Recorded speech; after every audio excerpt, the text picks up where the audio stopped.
Hola, muy buenas tardes. Mi nombre es Joseph Fuentealba. Nuevamente me encuentro con ustedes. Voy a rehacer la presentación que hice el día de ayer, producto de que finalmente lo que se grabó el día de ayer presentó algunos detalles en cuanto a visualización. Entonces, para que puedan tener el contenido como corresponde, regrabo nuevamente esta parte de la presentación para que la puedan tener de respaldo. Comienzo presentándome. Mi nombre es Joseph Fuentealba. Soy oriundo de Lonquimay. Viví mucho tiempo en Curacautín, actualmente tengo 34 años, soy informático. Trabajo actualmente en dos colegios acá en la región metropolitana, llevo 11 años más o menos radicado acá en la región metropolitana. Eh, Trabajo en una escuela particular subvencionada, que es la Escuela San José Obrero de Peñalolén, y también trabajo en el Colegio Highlands Montessori, que es un colegio privado de la comuna de Peñalolén. El conocer estas dos realidades me inspiró para poder trabajar o fundar este primer proyecto que se llama Proyecto Loopers, que es un proyecto en el que trabajan eh, profesionales del área de la orientación, de profesores, tengo también algunos abogados también entre medio. Es un mundo bastante completo hay de profesionales que estamos buscando que la enseñanza de los algoritmos, la lógica de programación y los lenguajes de programación lleguen a la mayor cantidad de niños posible para justamente tratar de nivelar esta primera brecha que con la que me encontré hace un par de años atrás, y es que los colegios privados nos llevan mucho la delantera en relación a la enseñanza de tecnología en la sala. Queremos que la clase de tecnología se aproveche de manera correcta. Pero bueno, ya habrá tiempo para conversar un poco más de esto. Mientras tanto, les comento que la presentación del día de hoy consta de un par de algunas etapas, entre las que se encuentra la enseñanza o el conocimiento de un modelo educativo conocido como la 5E, el tipo de segmentación de alumnos que vamos a tener que realizar, producto de que nos vamos a encontrar con varios tipos de alumnos en este proceso, y también cómo poder cautivar a nuestros alumnos, sobre todo conociendo las barreras y las limitantes que vamos a encontrarnos en una situación como la que estamos viendo a la fuerza, de manera obligada. La verdad es que esto no lo mencioné ayer, pero esta imagen me generó mucha relación y mucho sentido en relación a lo que estamos, en donde yo siento o visualizo que este buzo que anda acá en aguas profundas finalmente representa a cada uno de esos profesores que está navegando en aguas desconocidas, que no sabe, que no sabe con qué se va a encontrar, pero que necesita salir a flote de alguna manera. Y eso es lo que busca este pequeño proceso, entregarle el camino para que puedan llegar nuevamente hasta donde está la luz, al faro, a la playa. Por eso me gustaría comenzar con una pequeña analogía que se llama El mago y el maestro. Y es un video, una pequeña charla que entrega Suxo Ruiz, que es maestro y mago español, y que nos muestra cómo cautivar a nuestros alumnos o cómo el proceso del cautivar y del asombrar se transforma en un correcto o en un excelente concepto a la hora de poder enseñar algún contenido en particular. Así es que les invito a que veamos este video. Hay un término que es un poco confuso de entender y es un concepto que nos cuesta explicar a los profes, que es el concepto de energía. ¿Tú sabes lo que es la energía? Sí. Es un concepto que, por ejemplo, podemos decir que la energía, o podemos explicar que la energía tiene unas características que es invisible, ¿sí? ¿No lo sabes? Me han mentido, me ha dicho que sabía lo que era energía. Mira, la energía es invisible y además no tiene ni peso ni masa. ¿Bien? Pero la energía consigue mover objetos, deformarlos. ¿Sí? Yo me he traído algo especial para ti. Lo tengo aquí en esta cajita. No hay nada. No hay nada, claro. Eso es lo que tú dices, pero hay unos hilos de energía. No lo puedes ver porque la energía es invisible. Muy bien, pon tu mano. Ahí, lo dejamos ahí. ¿Bien? ¿Pesa, Marina? No. No, claro. ¿Por qué? Porque la energía no pesa. Pero sí la energía podemos conseguir que haga movimiento. Si yo lo uno aquí a este papel y voy tirando suavemente, podemos conseguir que el papel se mueva. ¿Bien? Sí, tenías otro hilo ahí, ¿verdad? Mira, lo voy a unir yo y ahora yo quiero que tú lo agarres. Agárralo por aquí, con cuidadito, Marina, y ve tirando suavemente. Tira, tira, tira, tira, tira, tira, tira, tira, tira. Suéltalo. Ahí.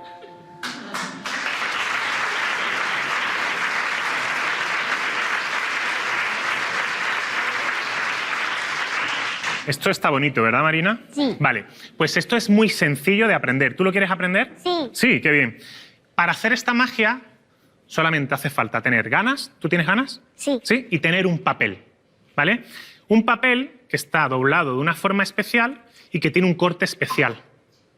¿Bien? Entonces, es algo muy sencillo de hacer, pero les va a ayudar a los pequeños a recordar que la energía es Invisible. invisible y no tiene Pesa. ni pesa, ni tiene masa, ni tú la puedes ver, ¿verdad? Pero sí podemos hacer esto. Mira, yo te lo voy a dejar. ¿Sabes cómo funciona? Tú lo colocas así en la mano y cuando quieras que se mueva, tiras del dedo pulgar, así. ¿Bien? Venga, lo hacemos así. Y tú ve tirando. A la vez que tiras, tienes que hacer como que tiras así. Ahí, muy bien. Y ahora suelta y suelta de allí también. ¿Sí? Y si lo haces con esta mano, pues igual. Ves tirando del pulgar y suelta. ¿Bien?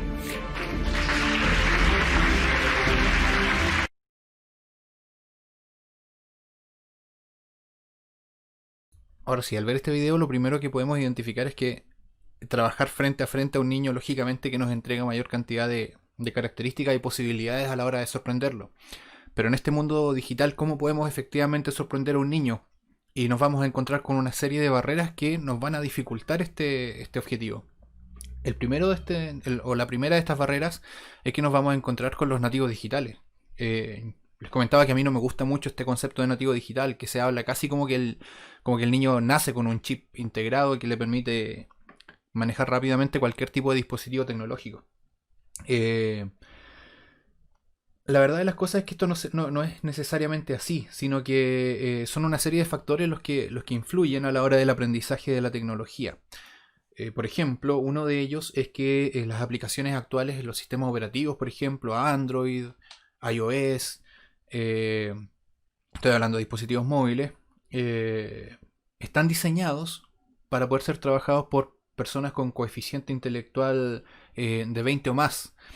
Lo que a nivel de categorización dentro de los coeficientes intelectuales pasaría a ser algo así como discapacidad cognitiva grave. Y esto en la práctica la verdad es que lo pude corroborar, ya que en el colegio Montessori donde trabajo teníamos, bueno, era un colegio muy inclusivo, es un colegio muy inclusivo, tiene niños con diferentes tipos de trastornos del aprendizaje. Uno de ellos, o una de ellas, era una niña que de aproximadamente 12 años, con parálisis cerebral. Ella no podía caminar, no podía hablar, eh, tenía mucha dificultad para poder alimentarse también, tenían que alimentarla.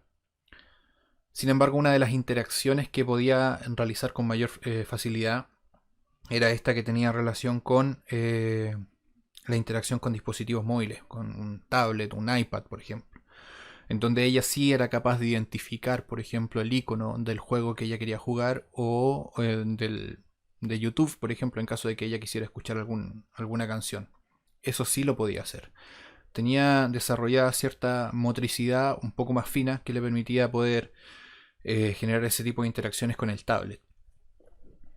Otro ejemplo de ello es, por ejemplo, que mi hija tiene 3 años y mi hija sabe tomar mi teléfono, lo desbloquea, ingresa a YouTube, ingresa a Netflix, sabe buscar sus series en Netflix, sabe buscar contenido en Netflix.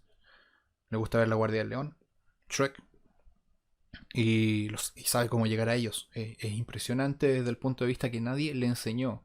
Ella en la observación, ella en la intuición pudo obtener ese tipo de resultados en cuanto a la exploración con el dispositivo digital. Entonces estamos hablando de que hay un segundo factor con el que nosotros tuvimos que también lidiar, y es que el nativo digital, para poder seguir utilizando este concepto, interactúa sin el temor a echar a perder. El niño no tiene el temor de echar a perder. De hecho, muchas veces tenemos que estar peleando con ello porque, no sé, tomó un teléfono y algo no le pareció bien y lo botó, porque no lo puedo desbloquear y lo botó. Eso es porque no tiene miedo al echar a perder, que es algo bueno y es algo malo al mismo tiempo. Por una parte es algo bueno porque le permite poder explorar sin temor. Porque qué es lo que pasaba por lo menos con nosotros, con nuestras generaciones. La mayoría de nosotros vino a conocer un computador a una edad ya probablemente un poco más avanzada. Yo estaba como en cuarto, quinto básico cuando recién tuve acceso a un computador, y a mi primer celular recién cuando ya había salido de cuarto medio y era un teléfono bastante básico. Entonces, el acercamiento a la tecnología va a depender mucho de perder el temor a echar a perder. Tenemos que sacarnos ese estigma de la cabeza. La mayoría de nosotros creció, lo mencionaba también ayer, por ejemplo, con una tele que estaba tapadita con, con un pañito. Siempre el extremo cuidado con lo tecnológico, con el acceso es que el acceso también justamente a los materiales tecnológicos, a la tecnología era bastante más limitado, costaba mucho más acceder a ello. Hoy en día el mundo de posibilidades permite que prácticamente hay muchos niños que cuentan con su teléfono móvil propio, con internet. Eso en mis tiempos era pero completamente inimaginable. Sobre todo porque no sabíamos lo que era el internet. Yo recién el internet lo vine a conocer como dato más o menos en primero medio. Recién ahí conocí el internet. Pasado ya el año, en pleno año 2000. El internet viene de mucho antes. Entonces, otro factor con el que nos vamos a encontrar es el tiempo del internet. El tiempo del internet tiene relación con que pensamos de que podemos lograr exactamente lo mismo o mantener los mismos tiempos de trabajo en internet que en una aula convencional, y eso no es así. De hecho, más del 90% de los tutoriales en YouTube no sobrepasa los 20 a 25 minutos. Y el tiempo promedio que está una persona viendo esos tutoriales, que estamos hablando de tutoriales, ¿por qué? Porque son contenidos de enseñanza, entre 5 y 8 minutos es lo que se está pegado a la pantalla efectivamente mirando la clase. Entonces, cuando se colocan en el dilema de tratar de generar, por ejemplo, una clase online con participación directa en vivo, y hablan de 1 hora y media de clase, eso puede tener un efecto incluso negativo en la motivación y participación del niño. El niño se va a aburrir, el niño va a apagar la cámara probablemente porque, no sé, le va a interesar más estar dejar el Meet o el Zoom o la aplicación que estén ocupando para la videollamada, la va a dejar en minimizada, escuchando solamente con audífonos por si mencionan su nombre, y va a estar viendo cualquier otra cosa. Puede suceder. Y eso son cosas que efectivamente nosotros no podemos controlar.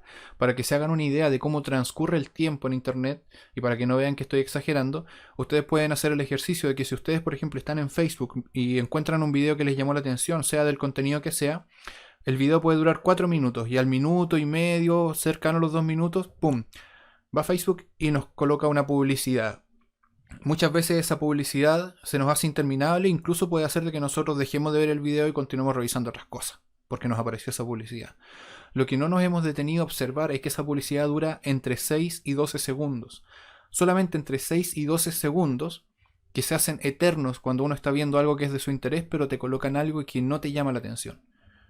Así se tiene que medir el tiempo en Internet, con clases que tienen que ser efectivas, pero que tienen que realizarse en un periodo de tiempo conciso, con tal de mantener la atención, la atención fija del niño, sin tener que encontrar algún otro factor que pueda generar la distracción entre medio. Otra barrera que nos encontramos es que los modelos educativos de aula no se pueden adaptar a un modelo digital. La profesora Teresa Venegas, en una entrevista que pude leer en un periódico de la novena región, ella es de Lonquimay, que está haciendo clases por radio, decía que no se puede reemplazar el aula por Zoom o por Meet. Y la verdad es que yo le encuentro mucho sentido, mucha razón a lo que ella dice. No se puede reemplazar, el aula es irreemplazable. Pero en la situación actual tenemos que buscar los medios para poder llegar a los niños. El problema es que estas metodologías de trabajo pueden ser muy efectivas en aula, pero en modelo digital probablemente no van a funcionar. ¿Por qué? Porque, como les mencionaba anteriormente, tenemos personas que probablemente saben mucho más que nosotros en cuanto a materia digital, o interactúan de manera distinta con la tecnología, o sencillamente los tiempos no son adaptables.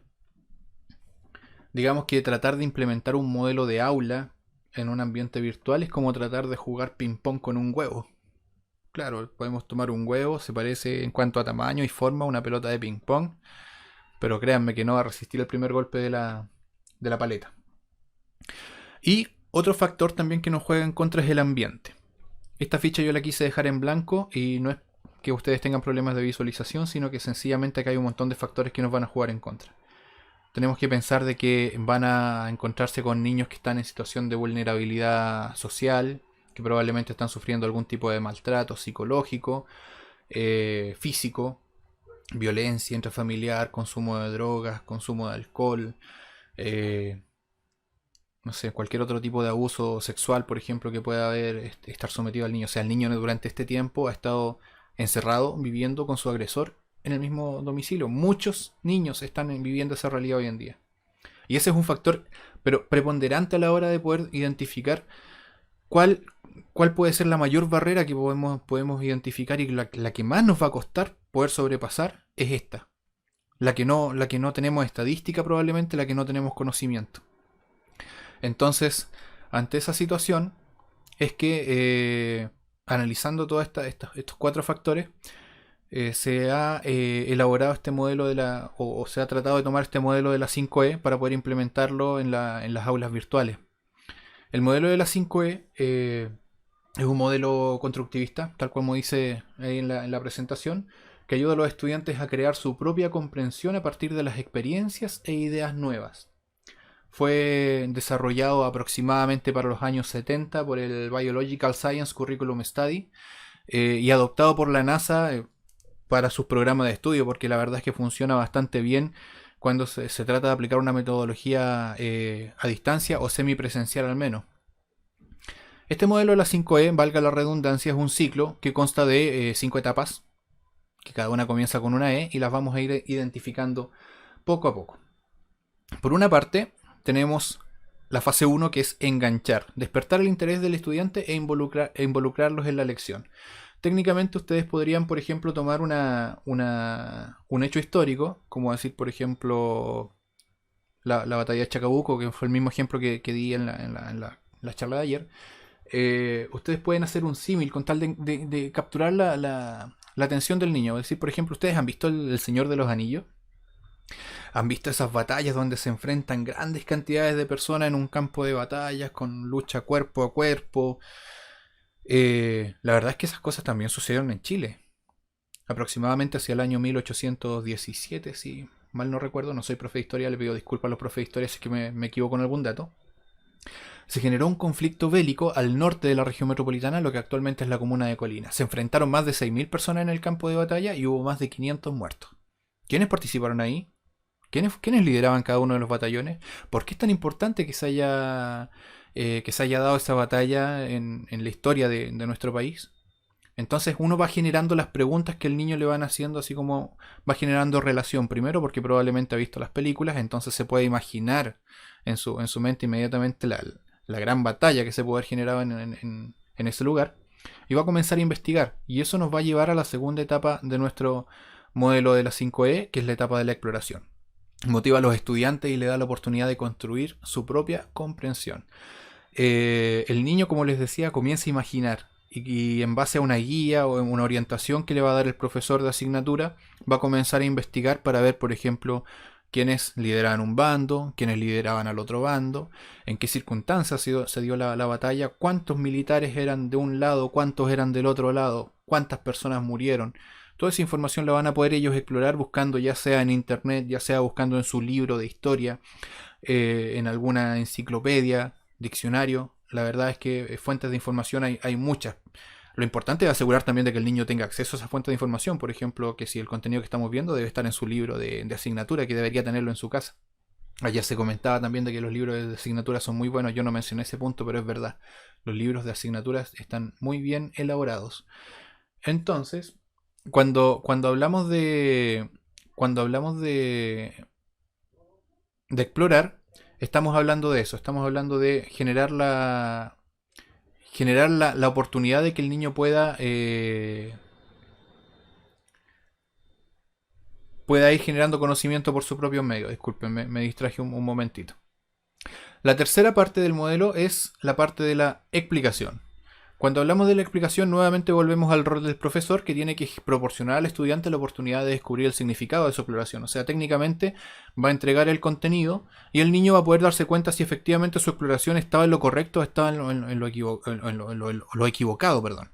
Por ejemplo, el profesor va a decir, tenemos un bando que eran liderados por José de San Martín, con un ejército que cruzó desde el lado de Argentina, cruzó toda la cordillera y acá se encontraron con los que estaban a favor de la corona española. Y por tanto se generó todo ese conflicto armado en ese lugar. O sea, el niño va a decir, ah, claro, efectivamente, entonces estaba bien lo que yo estaba pensando. Pero ahí viene la explicación del profesor y puede añadir datos adicionales, por ejemplo, muchos datos que probablemente el niño no va a alcanzar a descubrir por su propio medio de la exploración. Es la fase de la explicación donde el profesor tiene que dejarlas perfectamente claro. Posteriormente, en la etapa 4, tenemos la elaboración. Y es que esta fase igual permite al estudiante tomar los conocimientos de su exploración, más los conocimientos de la explicación del profesor, y poder generar una elaboración de algún trabajo, como por ejemplo se le puede pasar un mapa que él puede dibujar en su cuaderno y no sé, se le puede hacer una actividad, por ejemplo, que realice el trazado de por dónde viajaron desde Argentina a Chile, cómo atravesaron la cordillera, o que identifique los lugares donde probablemente se generó la batalla. Probablemente analizando esos puntos es que va a encontrar que hay un lugar de la comuna de Colina donde donde hay un monumento, de hecho, que recuerda la batalla de Chacabuco. Y finalmente con eso se llega a la quinta etapa de este proceso, que es la evocación o la evaluación. Este proceso tiene la intención de generar como un pequeño resumen de lo que se aprendió en la clase, o también da la posibilidad de que se pueda generar una pequeña evaluación para ver cuánto efectivamente fue el contenido que lograron interiorizar los alumnos durante el proceso de la enseñanza. Si se fijan, dentro de las 5E que tenemos mencionada, tenemos la etapa 1, la etapa 3 y la etapa 5, donde netamente es responsabilidad del profesor poder generar la actividad, ya sea a través de un video o a través de un audio, o a través de un documento también se puede hacer, pero para este modelo estamos tratando de buscar lo más tecnológico posible. Tanto en la parte del enganche, de generar el interés, la parte de la explicación y la parte de la evaluación o la evocación. Mientras que el estudiante se centra solamente en dos fases, que es la etapa 2, la etapa de la exploración, y la etapa 4, que es la de elaboración. Ahora, ¿cómo podemos aplicar este modelo en un sistema de enseñanza a distancia? Eso es lo que vamos a ver inmediatamente y que tiene relación con qué tipo de alumnos nos vamos a encontrar. Necesariamente tenemos que segmentarlos por tipo de conectividad. Y cuando hablamos de tipo de conectividad, necesariamente tenemos que abocarnos al tipo de alumno un poco más crítico, que es aquel que no tiene internet, no tiene PC, no tiene teléfono, y sobre el cual vamos a tener que trabajar necesariamente con guías impresas. No tenemos otra alternativa. Sin embargo, igual se puede aplicar un modelo de las 5E en este caso. Por ejemplo, el enganchar podría realizarse en un máximo de media plana, la exploración 2 o 3 líneas en donde se explique la actividad de investigación, concepto de 4 a 5 conceptos más o menos, la explicación máximo una plana, la elaboración también 2 o 3 líneas con la explicación de un ejercicio práctico, mientras que la evocación debe ser máximo media plana. Si ustedes sacan la cuenta, media plana más media plana al principio y al final, más una plana de explicación, el par de líneas de explicación de exploración y elaboración, tenemos prácticamente dos caretas, dos planas, una hoja. Técnicamente podemos desarrollar una clase en una hoja bajo este modelo, por tema puntual. Lo importante es que el modelo de la 5E tiene que ser por tema puntual. Es importante que validemos esto, como no tratar de abarcar lo más que podamos dentro del contenido que tenemos que preparado para enseñar durante a lo mejor el transcurso del año, considerando también la priorización curricular que establece el Ministerio en las últimas indicaciones, con tal de ir tomando cosas puntuales. Por ejemplo, si tenemos 3 clases a la semana, son 3 puntos que vamos a abordar solamente a la semana. Podrían ser 3 guías, o sea, serían 3 hojas que podría recibir a la semana el alumno. Y dejar de lado esa práctica de elaborar guías de 20 o 25 páginas, que en algunos casos he sabido que se está realizando, porque técnicamente eso no motiva a nadie. Eso al final pasa a ser un dolor de cabeza tanto para los niños como para los papás, que en muchos casos no tienen la intención de ayudar a sus hijos, y también en algunos otros casos no tienen las competencias para poder ayudar a sus hijos. Esa es la realidad que se vive. Entonces, esa es la manera en que podemos a lo mejor atacar a los niños que no tienen ningún tipo de conectividad, sin internet, sin PC y sin teléfono. En el segundo tramo tenemos a los niños que tienen conexión por teléfono y que utilizan redes sociales, porque las compañías de telecomunicaciones, en coordinación con el gobierno o con algunos ministerios, han liberado en su gran mayoría las redes sociales tanto para prepagos como para pospago. Entonces, eso permitiría que el niño pueda acceder a sus clases o al contenido de sus clases sin tener que estar pagando por datos adicionales, digamos, en el caso de que sea un prepago, por ejemplo.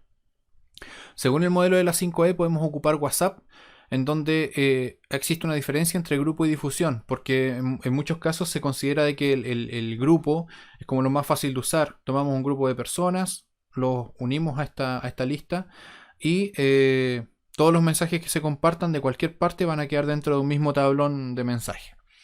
Eso genera una dificultad, ya que por ejemplo si el profesor envía a las 8 de la mañana o a las 9 de la mañana el contenido de la actividad, y posteriormente después comienzan las preguntas de los niños, se nos va a llenar el tablero de mensajes.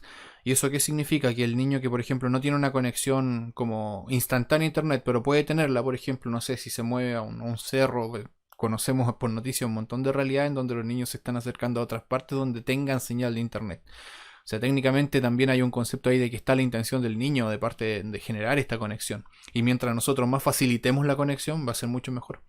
Entonces el tema es que el niño cuando encuentra internet o tiene la posibilidad de conectarse, no va a tener que descargar a lo mejor los 5 o 6 mensajes que envía el profesor, sino que va a tener que descargar 150 o 200 mensajes de los acumulados de todos sus compañeros. Y eso genera de que efectivamente le va a tomar más tiempo, y si la conexión a internet no es muy rápida, va a tener que estar mucho rato ahí en el proceso de descarga de mensajes y de archivos. Lo cual se puede reducir, claro. ¿Cómo se puede reducir? Con el tema de las listas de difusión. Una lista de difusión es prácticamente lo mismo que un grupo, nos permite colocar en nuestros alumnos, pero la diferencia está en que yo como profesor envío solamente una vez dentro de esa difusión un archivo, pero a los niños les llega a todos de manera individual, les llega uno a uno y no les llega dentro de un grupo. Entonces de la misma manera el niño cuando realiza la consulta, porque no sé, no le quedó clara una explicación que dio el profesor o una actividad, va a generar el mensaje de vuelta, pero ese mensaje va a llegar directamente al profesor. No le va a llegar a la totalidad de los alumnos que están dentro de la difusión. Por tanto, eso genera que la comunicación sea mucho más limpia, que no se llene el tablero de mensajes con mensajes que muchas veces van a ser irrelevantes para un cierto número de las personas que componen ese grupo. Aparte que también la difusión genera la sensación en el alumno, ya que se habla mucho de trabajar con el refuerzo positivo, genera la sensación de que el mensaje se le está siendo enviado directamente a él. Y no a la totalidad como al grupo curso, sino que es a él al que se le está enviando la tarea, por ejemplo. Entonces, ¿cómo se puede tomar el modelo de las 5E bajo un grupo de WhatsApp o bajo una difusión de WhatsApp? Generar 3 videos por clase, el enganchar, el explicar y el evocar. En donde se tiene que priorizar que no sea más allá de 3 a 5 minutos, precisamente por lo que les mencionaba anteriormente, que es la capacidad de conexión a internet que pueden tener diferentes tipos de personas. Y documentos en PDF para facilitar las lecturas del teléfono. ¿Por qué el PDF? Porque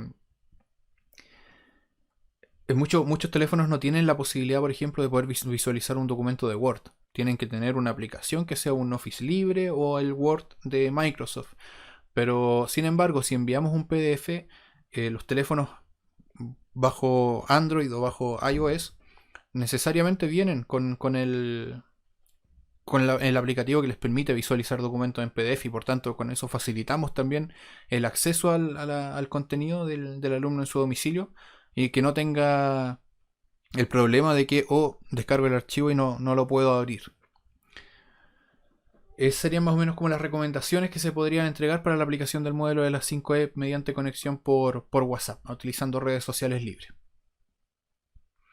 Y tenemos el tercer tipo de alumno, que es el que tiene la conexión a PC e internet, o bien se conecta con un notebook y con el teléfono, pero tiene mejor conectividad. ¿Ya? Sería como el ideal que así deberían ser todos en realidad, pero sabemos que probablemente estamos muy lejos de que sea así.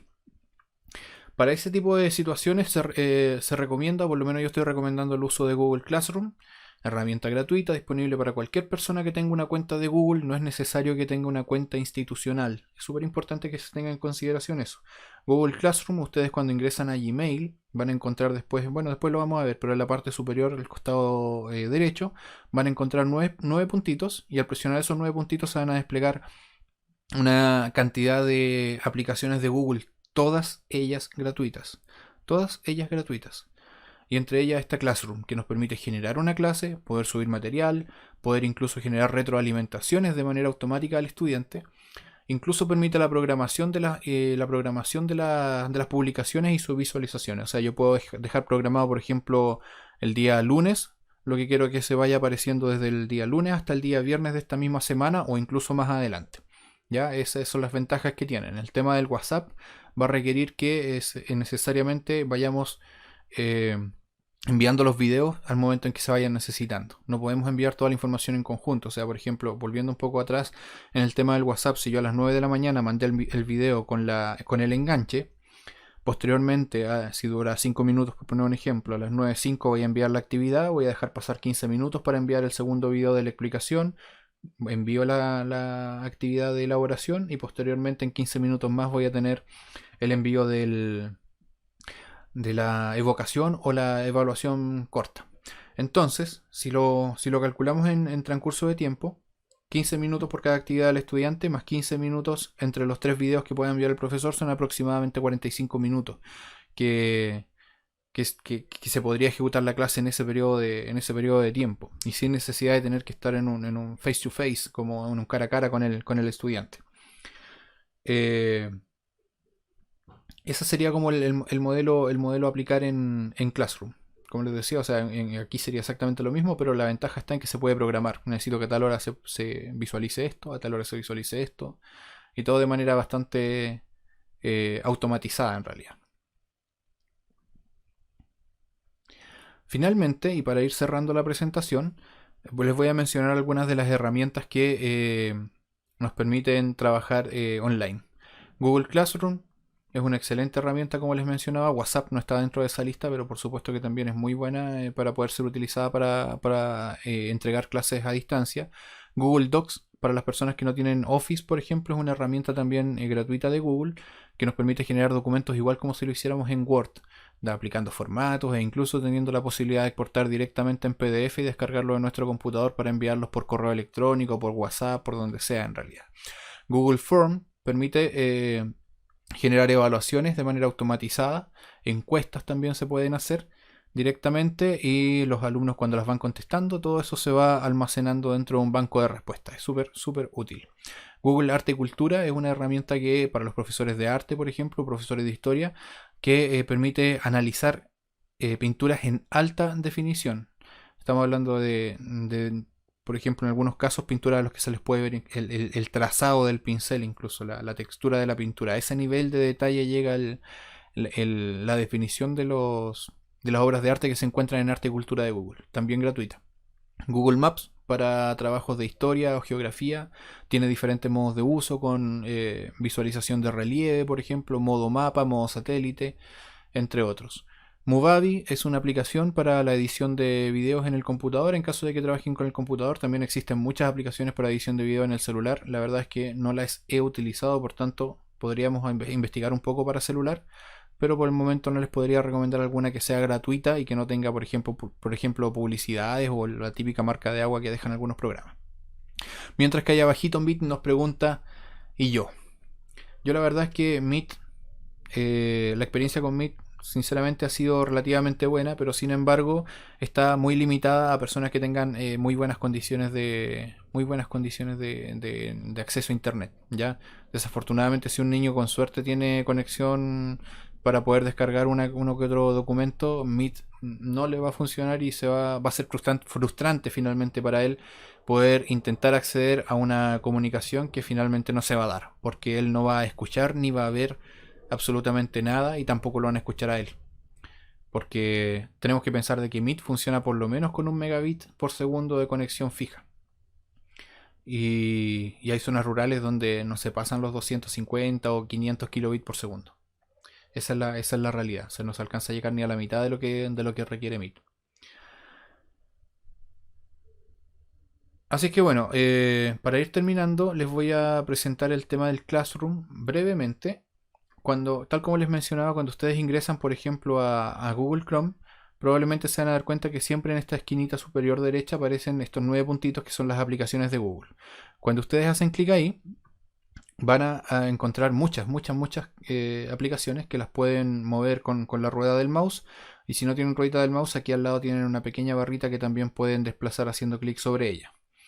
Y si se fijan, bueno, tenemos el Gmail, tenemos Google Drive, tenemos calendario, Google Fotos para almacenar nuestras fotos en línea, por ejemplo, sin gastar espacio en nuestro computador. Tenemos documentos de Google, con Google Docs, que era de lo que les mencionaba. Y aquí también tenemos Classroom. Ojo que también tenemos Meet, ¿ya?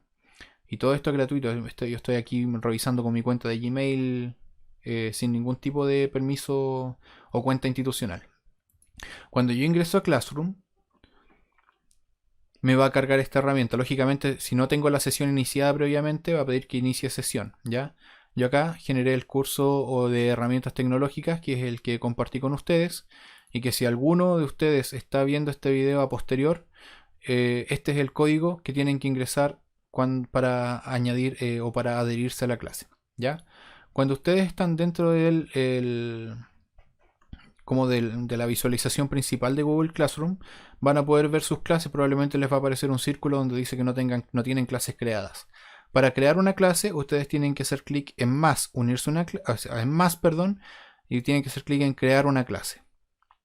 Para unirse a la clase de herramientas tecnológicas, tienen que hacer clic en unirse a la clase y les va a pedir el código que les acabo de mostrar anteriormente.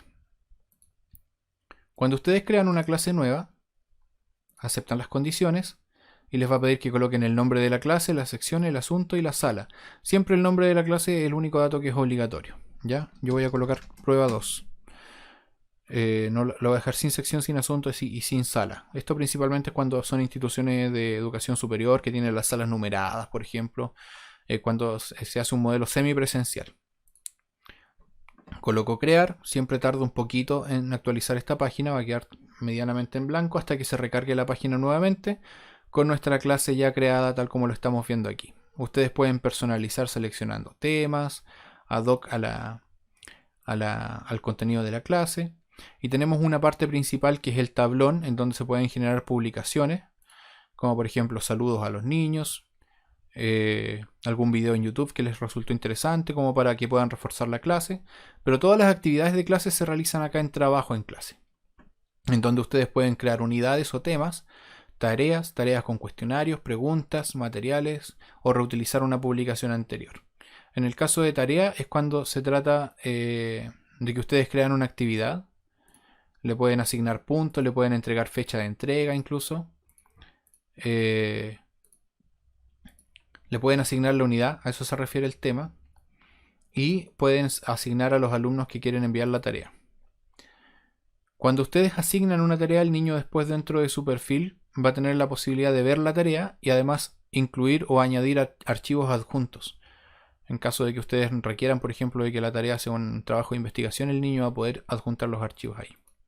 Entonces llegan todos directamente al Classroom y así evitamos saturar nuestro correo electrónico con contenidos que finalmente se nos terminan desordenando. Los trabajos de un curso se nos combinan con los de otro y al final tenemos que estar descargando, generando carpetas propias. Acá todo esto queda ingresado de manera automática al Classroom. Otro detalle importante del Classroom es que ustedes aquí en configuración de la clase, cuando están dentro, pueden ver efectivamente si quieren que los alumnos puedan comentar o publicar en el tablero, por ejemplo. Yo puedo dejar que los alumnos solo comenten.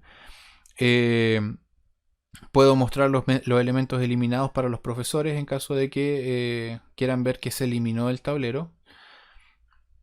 Y esa es una parte de la configuración de la clase. Pero acá, este otro costado, en el costado izquierdo, tenemos la configuración general, en donde podemos activar o desactivar las notificaciones. Yo la verdad es que siempre recomiendo que las notificaciones estén desactivadas justamente para mantener una limpieza del correo electrónico, porque si no, por acá, por cada comentario, por cada cosa que se suba, va a llegar una notificación al correo. Y la idea es tratar de mantener constantemente revisado el Classroom a fin de evitar que nuestro correo se vaya saturando de manera innecesaria. ¿Qué más les puedo contar? Bueno, si quieren archivar ¿cómo se puede eliminar? Esa es la pregunta, yo creo, más que cómo archivar. Cuando ustedes seleccionen archivar, la clase ya no les va a aparecer aquí, sino que les va a aparecer aquí en clases archivadas.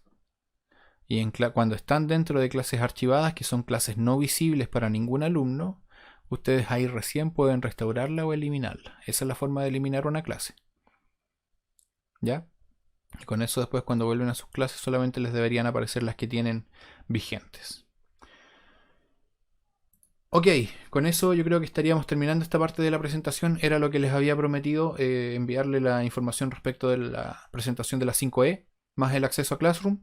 Y como les explicaba más adelante en este mismo grupo de herramientas tecnológicas, vamos a ir cargando actividades durante, o sea, de manera periódica. A medida que vaya generando nuevo contenido, se los voy a ir subiendo ahí para que vayan teniendo algunos tips en relación a diferentes herramientas. Google Docs, Google Arte y Cultura. Vamos a ir navegando por todas esas herramientas, todas gratuitas, por supuesto, para que las puedan ir aplicando dentro de su trabajo cotidiano.